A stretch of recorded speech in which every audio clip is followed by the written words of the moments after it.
Small habits, they can absolutely make a big difference for you if you do it consistently. This book has changed millions of lives, including mine. I've read this book, Atomic Habits, earlier last year, and it's helped me a lot in terms of how I think about the little things, the small things. And the small things matter because over time, they become really big. In this episode, I'll be sharing with you a year after my learnings from the book Atomic Habits by James Clear. But stick around with me until the end because number 7 and number 8 are really important because it really changed my perspective about life and the importance of having good habits rather than having motivation or inspiration. You ready? Let's do this.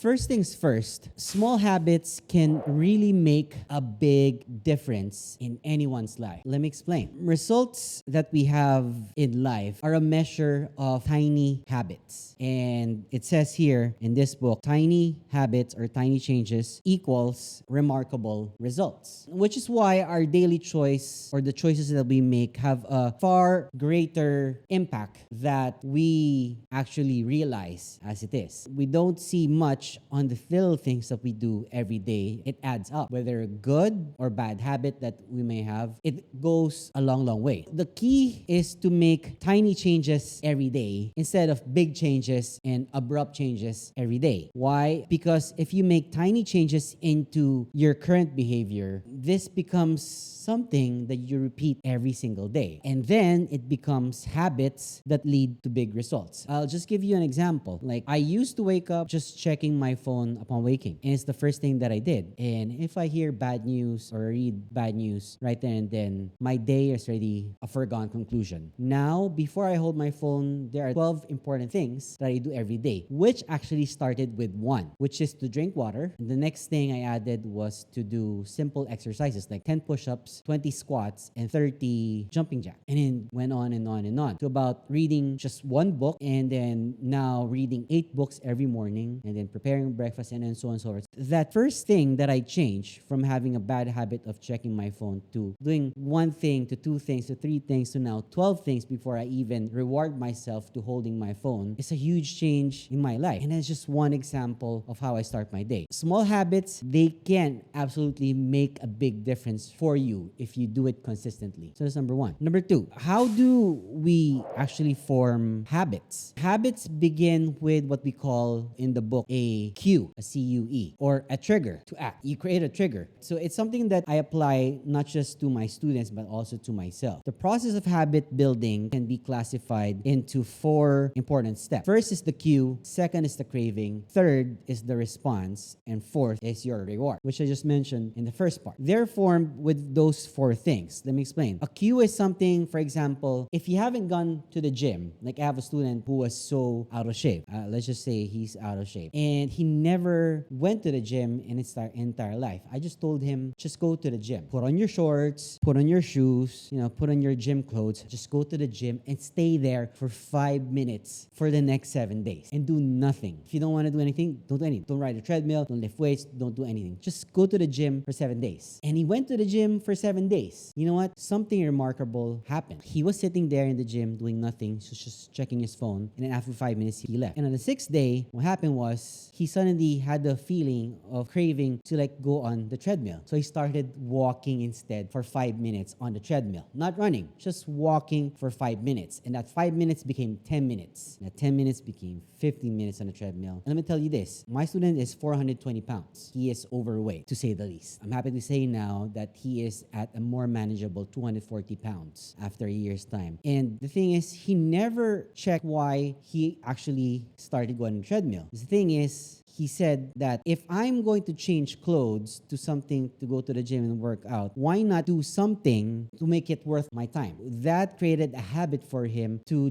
from just showing up to actually doing something and doing something repeatedly over and over again without even checking the results. He only went to the scale after 8 months. He never went to check his weight every day. He never went every week, every so to see if his weight changed. People started saying that you're looking thinner than you were before. He never even had the need to check himself in the weighing scale because it was one of his fear. That's how habits are formed. It's just for you to actually have a cue for yourself and just show up. So that's number 2. The next thing that this book said was to make it obvious, whatever tiny change or habit forming that you made. The most powerful sensory ability that we all have in humans is our vision, what we actually see. In other words, visual cues for us are among the highest motivation for behaviors. We see something and it does have an effect, thus it's something that we want to do. A small change in what we see can lead to a big change in what we actually do or perform. Luckily, we can design our environment to our advantage. If you're a person that eats so many junk food and at home you have so many junk food in your closet or in that's anything that's reachable, make it as hard as you can to reach for that potato chip bag that you have. If it's an arm's length reach from you, put it on top of a high cupboard that you have to go up there and get it. Make it hard for you. If it's going to the gym, instead of going from point A to point B to your house, find somewhere where you can pass a gym going from point A to point B to have a point 1.5 to B. Does that make sense? Because if you're going out of your way from your work to your home, going to the gym, then it's not something that you will do because it's out of the way. You want to make it obvious that on your way home, you see the gym, it's something you have to do before you actually go home. It's something that you need to see or visible. One of the things that's my cue for working out almost every day, I do CrossFit, is that I have my gym shorts hanging in my door. And if I change my clothes and I see that shorts, once I wear it, there's no stopping me from doing a quick workout that will get my heart rate to 160. There's no way I would not let my heart rate go to 160 for about 2 to 5 minutes. My shorts, my gym shorts, are my cue to start working out. Nothing else. If I have a feeling that I don't want to do it, the more that I would want to do it. It's a cue that I have. I don't know what your cue is, but you have to create a cue for yourself. Number 3, make it obvious. The next thing that the book said here is to make it attractive. Let me explain what being attractive is as a habit. The more attractive something is for you, the more likely we are going to adopt it as an actual habit that we do every day. We make a habit of something that we look forward to doing. Like me breaking a sweat. Me sweating every day is something I look forward to every day because I'm a person that sweats a lot. You know, just going out of the shower on a hot summer, I'm already sweating like a pig. Then it's something that we become more likely to follow through if we make a habit of something that we actually forward to doing. Make it as attractive as we can. At night, I don't usually eat. From about 4 p.m. onwards, I don't eat anything like of significance, solid. So I look forward to mornings and waking up and making my own breakfast. So it makes it more attractive for me because I'm really hungry. It's my way of excusing myself to actually eat. I don't know what makes it attractive for you to do something that's positive for you, but think of something that will make it worth your while. If it makes sense, let me know in the comment section what do you think is a habit that makes it attractive for you. Number 5 from the book Atomic Habits is this. You want to make it easy. I have a gym instructor, and the gym instructor I have makes it a point every beginner does not do something hard. He always makes sure that the student does something that's very easy or common that they do every single day. Just imagine if it's the first time you went to the gym and your instructor tells you to do 100 bench press of twice your weight. For sure, you will not come back to that gym or to that trainer just because he's going to give you the hardest thing to do. It's not a test. You want to do something easy so that it becomes something that you want to do over and over again. The key to mastering any habit is to stop worrying over how long it'll take to form a new habit, to it being instead making it easy or simple to do. When it comes to, for example, if you're a writer, right? If you're writing, you want to do something as short as 5 sentences when you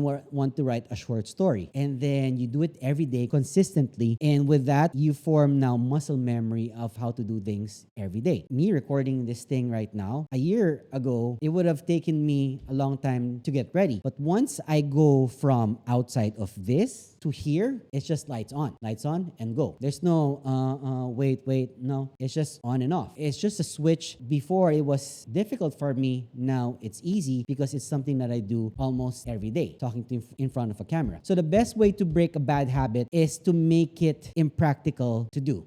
Don't make excuses for yourself. That's it. Make it easy. Next thing is to make it satisfying for you. It is what we call a reward for yourself. Habits that result in immediate satisfaction satisfaction might see a lot of delayed consequences. And it's not positive. It's mostly consequences and negative things that you do. I explained in one of my short video, when you start working out, do a workout, a heavy workout for the very first time for 45 minutes, and you look at the mirror and you see nothing, and then you stop doing it after a week or two just because you don't see any changes in yourself. You're still fat, or you're still big, or you still don't have those biceps that you wanted, but you're doing it almost every day. So you stop and you don't do it again because you're looking forward to instant gratification for yourself instead of having what we call delayed gratification. And that's what the book says about preferring delayed gratification rather than instant gratification. That's what we all have. We all have instant food, instant friends on social media, instant whatever that you want. Everything you want is supposed to be fast. And with fast, you don't get the nutrition that you need with fast food, or, meeting someone online is not the same as having a good old friend from high school or college. The bonds that you make every day. Those are just examples. And this is one of the reasons why actually that people still smoke, even if they know that smoking is bad for your health. Delayed consequences and delayed rewards. It's important to attach to immediate gratification to habits that you wish to actually pursue for yourself. People already know in the short term that when you smoke, there are consequences in the long run, but people still do it. Why? Because they like the short-term gratification of it, being dopamine or something that will relax them,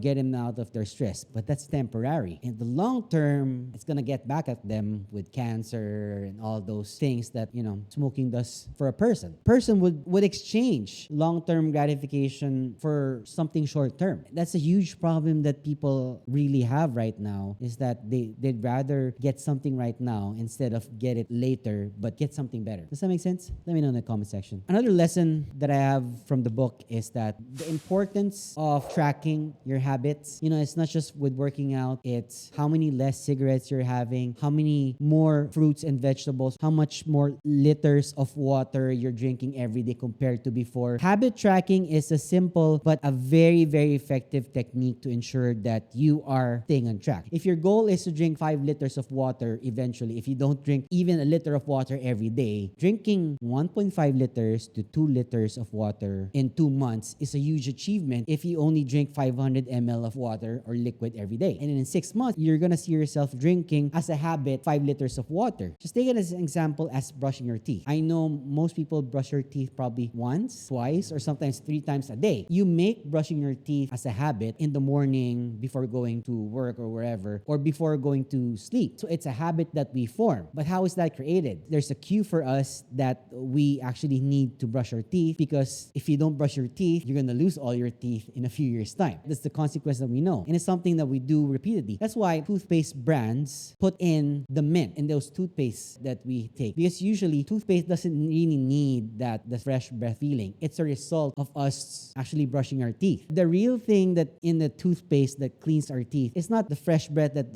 we get. It's tasteless. There's no taste in it. Like baking soda. When you use baking soda to clean your teeth, you don't feel that, it's clean, but it's actually clean. That's why toothpaste have 36 to 40 different flavors, and they usually change every time to make it interesting. Just go to your favorite big grocery and see how many toothpaste flavors and scents and whatever they have in there. There's a lot. Same with shampoos. It's a habit. Same with any cleaner and stuff. You'll see how they change the scent, the taste, the flavor of everything, so that it makes it interesting for you to keep on making it a habit for yourself. It's part of marketing. Tracking is not only obvious and it creates a visual measure of the progress that you make, but it's also an attractive and very, very satisfying habit that we have. And we're all talking about habits here. Let me know in the comments as well, what habit have you formed from changing from a bad habit to having a good habit? If you brush your teeth once a day, for example, and now you brush your teeth like thrice a day, or if you took a bath every other day and now you're taking a bath 2 times a day, what changed? Let me know. The last last thing is just to summarize everything from this book. It talks basically about the 4 laws of habit forming, including making it something that's obvious, making it attractive, making it easy, and making it satisfying. And that's the most important part, not the other way around, because people want to make it satisfying at first and then not get anything in the end. Don't get it wrong. It has to be first obvious, attractive, easy, and satisfying for you. If you can make your habits something very attractive, easy, and satisfying as an experience overall, you'll be more likely to keep up with any of your habits that you have. If I say like I read 8 books every day, I didn't start by reading 8 books every morning or like reading 8 books every night. It started with just 1 book. It started with just 1 page. You don't have to do 10 pages or 20 pages on your first try if it's the first thing you do. Just remember the first time you did a push-up, and remember that you could only do 1 before. At most 3 proper push-ups. And now, if you do it every day for the next 365 days, if you do 1 push-up every day for the next 365 days, that's 365 push-ups than a normal person that does not do any push-ups. And the thing is, it's scientifically proven that if you do 10 push-ups every day for 365 days, you will see a lot of changes compared to someone that does not. But it doesn't mean that, you do it for a month, there's no changes, it doesn't happen. Trust your own process. That's why I believe in here. Trust the process that you have is something that you don't disregard. Your process is not their process. Your process is your process. Acknowledge that and believe in it for yourself. Your future self will thank you for that. That's it. See you again in the next episode.